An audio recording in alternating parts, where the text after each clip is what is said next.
নির্বাচনকে সামনে রেখে জোর কদমে প্রচার চালাচ্ছে রায়গঞ্জ লোকসভা কেন্দ্রের বাম কংগ্রেস জোট প্রার্থী আলী ইমরান রমজ। এদিন হেমতাবাদে প্রচার কর্মসূচিতে সামিল হন প্রার্থী আলী ইমরান রমজ।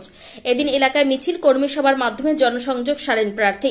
এই কর্মী সভা চলাকালীন দলীয় কর্মী সমর্থকেরা প্রার্থী আলী ইমরান রমজের হাতে অর্থ সাহায্য তুলে দেন। উল্লেখ্য, সম্প্রতি আয়কর ফাঁকির অভিযোগে কংগ্রেসের বেশ কিছু ব্যাংক অ্যাকাউন্ট ফ্রিজ করে দিয়েছে আয়কর দপ্তর।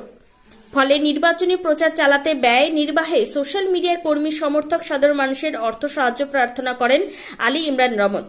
সেই আবেদনে সাড়া দিয়ে সাধারণ মানুষের এই সাহায্য দানে অভিভূত বাম কংগ্রেস জোট প্রার্থী আলী ইমরান রমজ।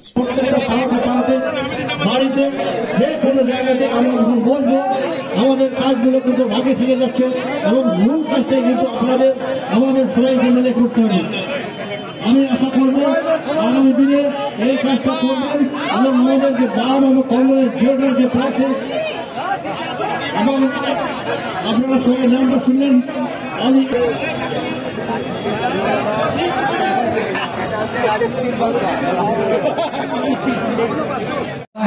বলুন সবাই একটা ব্যানার তৈরি করে লাগিয়ে দেবেন হেমতাবাদে। তো একটা ব্যানার কংগ্রেসের হাত চিহ্নে ভোট দিন, আপনার ছবি আমার ছবি দিয়ে যার খুশি যে নেতাদের ছবি দেবেন সব দিয়ে আপনার টাঙে।